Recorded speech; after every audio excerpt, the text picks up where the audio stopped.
Stage 2 LOX load is complete. There's confirmation that we are fully loaded with fuel and oxidizer ahead of today's launch. And fun fact, at liftoff, Falcon 9 will be burning about 700 gallons of that fuel per second. Ground gas closeouts.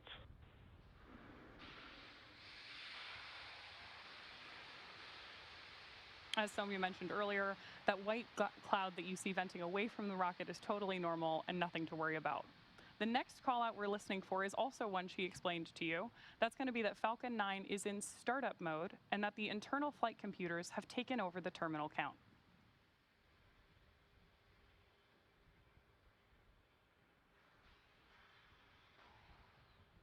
Falcon 9 is in startup. The final milestone we're listening for on the nets is the call out from the launch director that we are go for launch.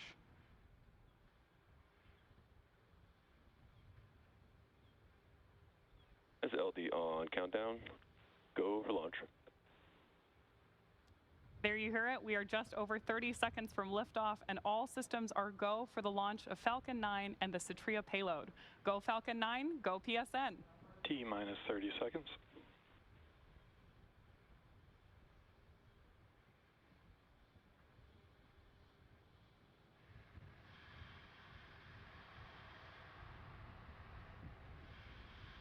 Fifteen seconds. T minus 10, 9, 8, 7, 6, 5, 4, 3, 2, 1. Ignition. And liftoff. Go Falcon, go PSN. Stage 1 propulsion is nominal. Vehicle is pitching downrange.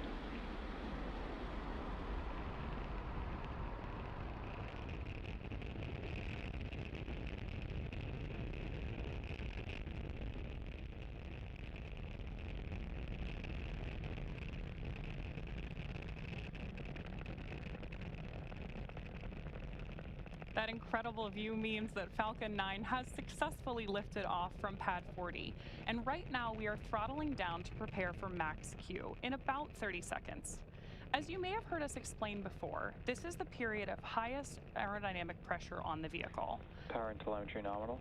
That's because at this point, we are seeing the greatest difference in dynamic pressure, which is increasing with the rocket's speed, and ambient static pressure, which is decreasing as we move up through the Earth's atmosphere. Vehicle is supersonic. With that call out, we know that Falcon 9 is moving faster than the speed of sound.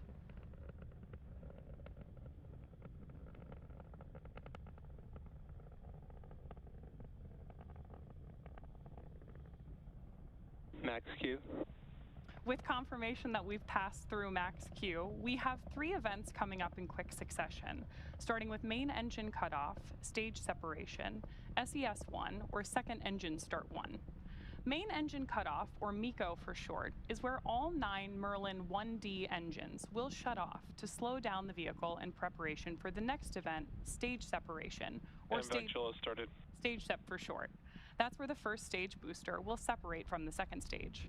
Right after stage sep, the first stage will start its journey back to Earth, targeting a landing on our drone ship, a shortfall of Gravitas, which is currently stationed in the Atlantic Ocean, about 680 kilometers downrange. Now, during that time, Stage 2 will continue on its journey to space with the third event, Second Engine Start 1, or SES1 on the nets, and this is where the single MVAC engine will ignite to propel the second stage along with the PSN Satria payload to orbit. In addition to these 3 major events, the fairing halves will also separate less than a minute after SES1, so keep an eye out for all of those coming up in about 10 seconds.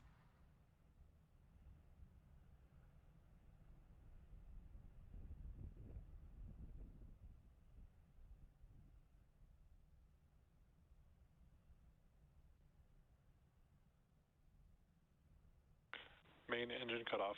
Stage separation confirmed.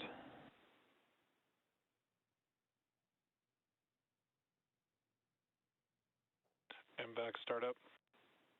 So you heard the callouts there, and you can see on your screen in this great dual view that we have that the MVAC engine on our second stage has ignited. Now, this is the first of 2 second stage burns that we're tracking for this mission. And the first stage on the left-hand side of your screen is coming back to land on our drone ship, a short fall of gravitas. Now, we are also expecting fairing deployment. Both vehicles are on nominal trajectories. With that, we know that both vehicles are headed in the right direction. And as I was describing earlier, we are expecting fairing separation in just about 5 seconds.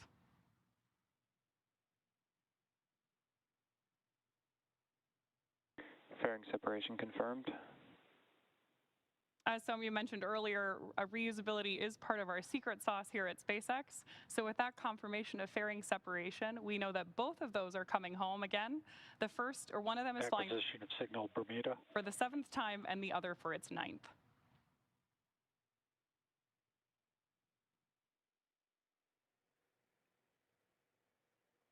It's now T+3 minutes and 55 seconds into today's mission, and we have a great view of stage 1 on the left and stage 2 on the right.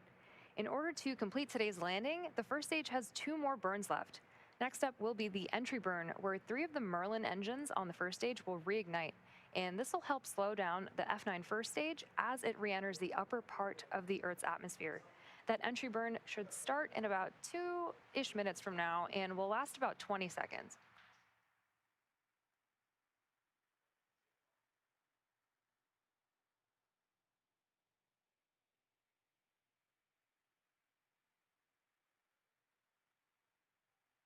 You can see 2 of the 4 hypersonic grid fins that are positioned near the base of the interstage on the booster.